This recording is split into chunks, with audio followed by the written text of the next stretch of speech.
आज के इस एजुकेशनल लेक्चर में स्टूडेंट्स हम डिस्कस करेंगे क्लास 9th के इंग्लिश बुक बी हाइव के chapter the sound of music को। स्टूडेंट्स ये जो चैप्टर है द साउंड ऑफ म्यूजिक, ये दो पार्ट्स में डिवाइडेड है। जहां पार्ट 1 में हम एवलिन ग्लेन के बारे में पढ़ेंगे, वहीं पार्ट 2 में हम बिस्मिल्लाह खां के बारे में पढ़ेंगे। तो द साउंड ऑफ म्यूजिक, जैसा कि चैप्टर के नाम से क्लियर है, ये जो चैप्टर है ये म्यूजिक के ऊपर बेस्ड है। ठीक है, दो ग्रेट म्यूजिशियंस के ऊपर बेस्ड है जिन्होंने एडवर्स सर्कमस्टेंसेस में भी वो अचीव करके दिखाया जो काफियों के लिए अनअचीवेबल लगता है। तो करते हैं शुरू हमारा part 1। Evelyn Glennie listens to sound without hearing it. Evelyn Glennie एक गर्ल है इसमें, जिसके बारे में स्टोरी है। वो एक डेफ गर्ल है, बहरी लड़की है, लेकिन फिर भी वो वर्ल्ड रिनोन्ड म्यूजिशियन है, दुनिया में जानी मानी म्यूजिशियन है। देखिए, rush hour crowds jostle for position on the underground train platform. अब ये जो शुरू में जब स्टोरी की शुरुआत करता है तो कहता है कि अंडरग्राउंड जमीन के नीचे एक ट्रेन प्लेटफॉर्म का सीन है। रश आवर का मतलब दिन भर के दौरान कुछ घंटे ऐसे होते हैं जब रोड पे या ट्रेन प्लेटफॉर्म पे लोग ज्यादा होते हैं, तो उसको कहा जाता है रश आवर। तो रश आवर के वक्त जो भीड़ थी वो एक दूसरे के साथ धक्का मुक्की कर रही थी, जोसल कर रही थी ट्रेन प्लेटफॉर्म पे जगह के लिए। यानी भीड़ इतनी ज्यादा थी कि लोगों के खड़े होने के लिए भी जगह नहीं थी। A slight girl looking younger than her 17 years was nervous yet excited as she felt the vibrations of approaching train। एक स्लाइट गर्ल, स्लाइट मतलब काफी दुबली पतली, जिसको कोई ज्यादा नोटिस नहीं कर सकता। एक स्लाइट सी दिखने वाली लड़की जो कि 17 साल की थी लेकिन दिखने में उससे छोटी लग रही थी, वो काफी नर्वस थी और एक्साइटेड भी थी क्योंकि उसको आ रही ट्रेन की वाइब्रेशंस फील हो रही थी। वो लड़की डेफ थी इसलिए वो साउंड को फील किया करती थी। It was her first day at the prestigious royal Academy of Music in London. वो आज पहली बार, उसका फर्स्ट डे था। प्रेस्टिजियस का मतलब जो प्रसिद्ध है, काफी फेमस है, Royal Academy of Music in London. Royal Academy of Music में उसका आज पहला दिन था। And daunting enough for any teenager fresh from a Scottish farm. और ये जो लड़की थी ये स्कॉटलैंड से बिलोंग करती थी, गांव के माहौल से आई थी, तो इस तरह की लड़की के लिए उसका पहला दिन डॉन्टिंग होने वाला था, डरा देने वाला होने वाला था, ऐसा उसको लग रहा था। यानी वो थोड़ी सी डरी हुई भी थी, थोड़ी सी घबराई हुई भी थी और साथ ही साथ एक्साइटेड भी थी। But this aspiring musician faced a bigger challenge than most, she was profoundly def.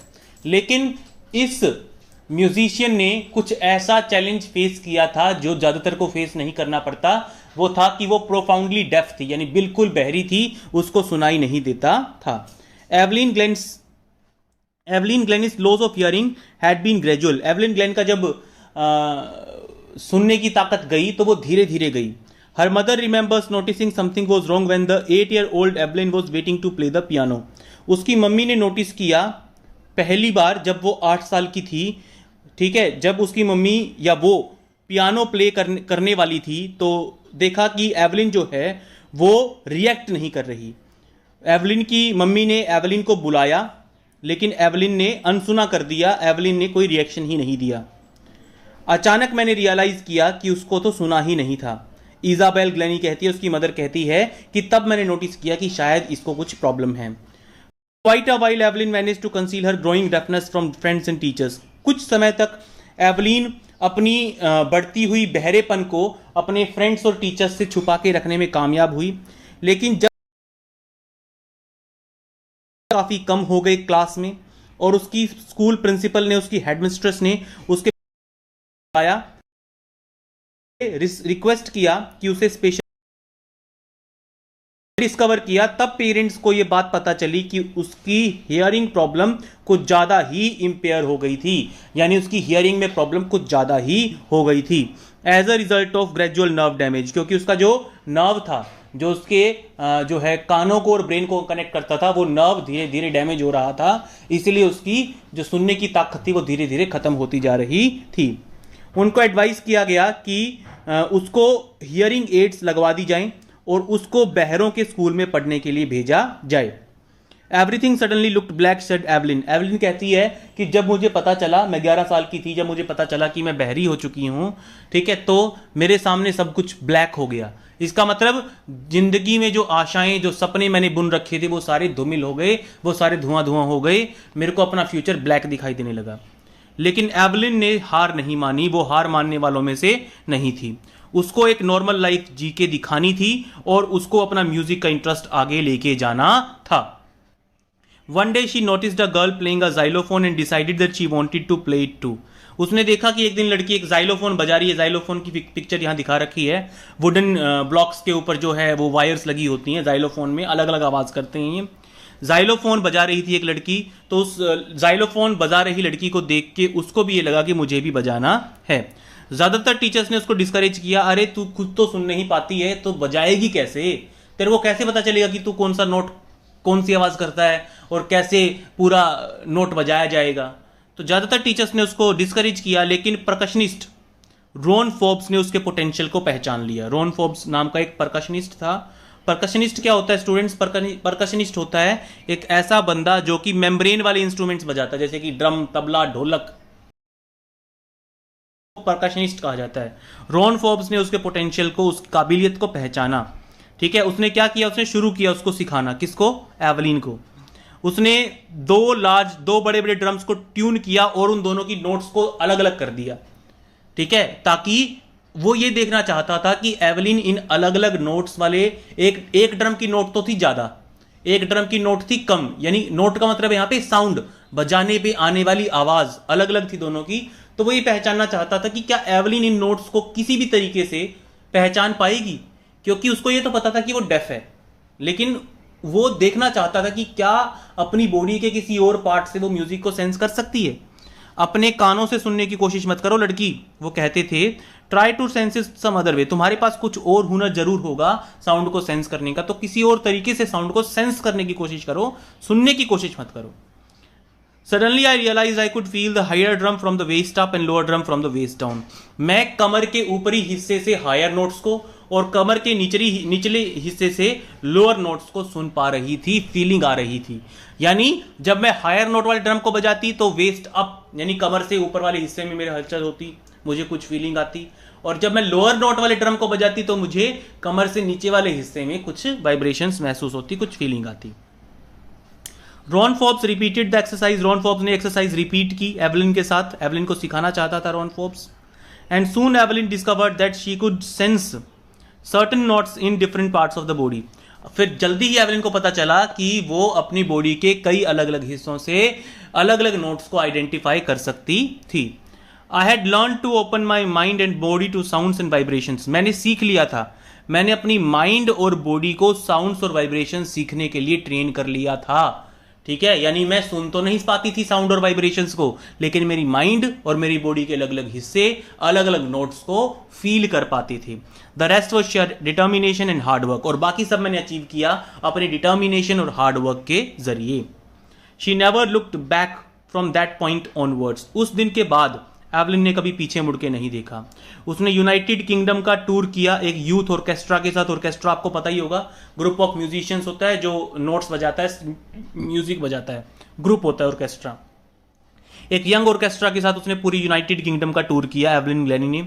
और जब तक वो 16 साल की हो चुकी थी तब तक उसने म्यूजिक को अपनी जिंदगी बनाना चूज कर लिया कि म्यूजिक में ही वो अपनी लाइफ का, अपने करियर को आगे परस्यू करेगी। उसने रॉयल अकेडमी ऑफ म्यूजिक में ऑडिशन किया और उस एकेडमी की हिस्ट्री में अब तक के सबसे ज्यादा मार्क्स उसने गेन किए। ऑडिशन किया उसने, मतलब वहां पे सीखने के लिए, ट्रेनिंग लेने के लिए। She gradually moved from orchestral work to solo performances. धीरे धीरे पहले जहां वो ऑर्केस्ट्रा में परफॉर्म करती थी, देखो ऑर्केस्ट्रा में फर्क है, ऑर्केस्ट्रा में ग्रुप ऑफ म्यूजिशियंस साथ में प्ले करते हैं, तो अगर किसी से हल्की फुल्की गलती हो जाए तो वो छिप जाती है। तो धीरे धीरे उसने ऑर्केस्ट्रा से सोलो परफॉर्मेंसेस करनी शुरू की, अकेले अपनी परफॉर्मेंस देनी शुरू की।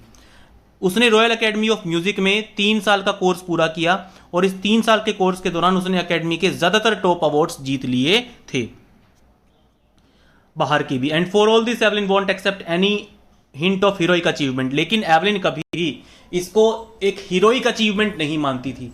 यानी बहुत से लोग जो भी एवलिन को देखते, सुनते, उसके बारे में पढ़ते, उसको जानते, वो कहते कि एवलिन ने वो कर दिखाया है जो नॉर्मल लोगों के लिए भी सपनों में भी नहीं कर पाते, जो वो एवलिन ने हकीकत में कर दिखाया है। तो एवलिन इस बात को नहीं मानती थी। वो कहती थी कि मैंने कोई हीरोइक अचीवमेंट नहीं की है। अगर आप हार्ड वर्क करें, अगर आपको पता हो कि आप क्या कर रहे हैं, तो आप अपनी मंजिल तक जरूर पहुंचेगी, ऐसा उसका मानना था। And she got right to the top, the world's most sought after percussionist with the mastery of some 1000 instruments. और उसने दुनिया में टॉप प्लेस अचीव भी किया। दुनिया की सबसे ज्यादा फेमस सोट आफ्टर का मतलब जिसके पीछे लोग पड़े रहते हैं, उसका मतलब ऑडिशन वो करवाना चाहते हैं, कॉन्सर्ट करवाना चाहते हैं। तो मल्टी परकशनिस्ट, अलग अलग तरह के परकशन और कई हजार इंस्ट्रूमेंट्स वो बचा पाती थी। एंड हेक्टिक इंटरनेशनल शेड्यूल, और वो दुनिया के अलग अलग हिस्सों में कॉन्सर्ट्स के लिए बुलाई जाती थी और उसका शेड्यूल काफी हेक्टिक होता था, यानी उसको टाइम नहीं होता था किसी बड़ी सेलिब्रिटी की तरह उसको एक जगह से दूसरी जगह, एक देश से दूसरी जगह देश पे जाना होता था। It is intriguing to watch Evelyn function so effortlessly without hearing. काफी फैसिनेटिंग एक्सपीरियंस होता है एक बहरी लड़की को इतनी काबिलियत के साथ बजाते देखते हुए। इन are 2 hour discussion she never missed a word.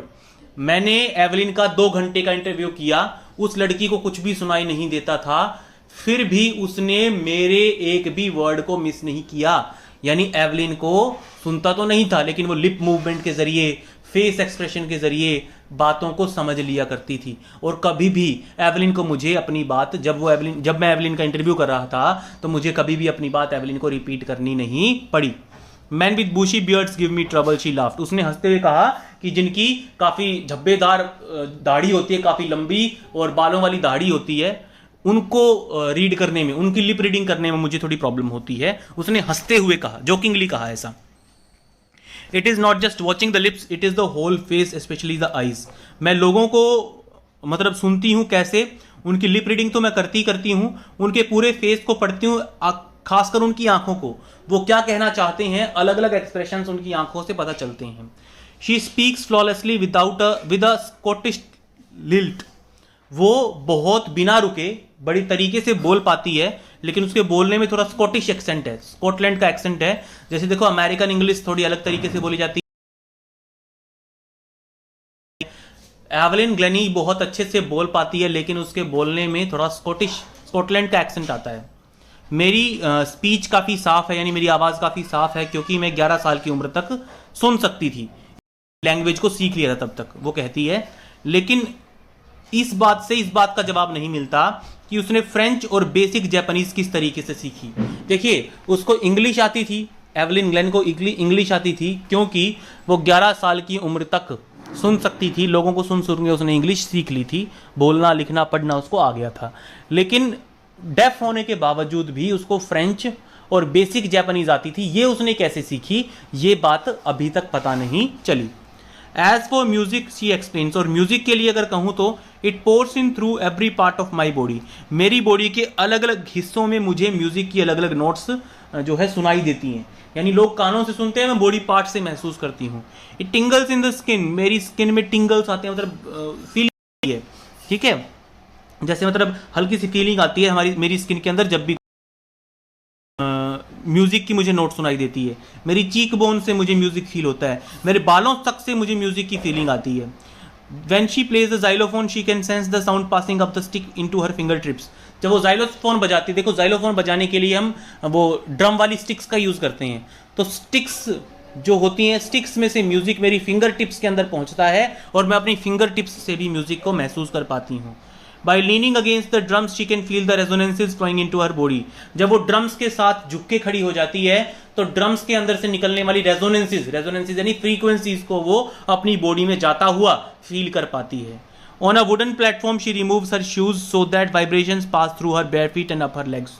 जब भी वो किसी वुडन प्लेटफॉर्म पे, लकड़ी के प्लेटफॉर्म पे बजा रही होती है, तो वो नंगे पैर बजाती है ताकि उसके पैरों के जरिए भी वो वाइब्रेशंस को और म्यूजिक को फील कर सके। नोट सरप्राइजिंगली एवलिन डिलाइट्स हर ऑडियंसेस इन, ये बात ज़्यादा हैरान करने वाली नहीं है कि एवलिन अपनी ऑडियंस को काफ़ी डिलाइटफुल म्यूजिक सुनने का आनंद देती है। 1991 में उन्हें एवलिन ग्लेन को royal Philharmonic societies prestigious soloist of the year award मिला। यह अवार्ड उनको दिया गया 1991 में। मास्टर परकशनिस्ट, परकशन इंस्ट्रूमेंट्स के मास्टर जेम्स ब्लेड्स कहते हैं, भगवान ने उनकी सुनने की ताकत तो छीन ली, लेकिन उनको कुछ एक्स्ट्रा ऑर्डिनरी दिया बदले में। What she hear she feels, जो हम लोग सुनते हैं वो महसूस करती है।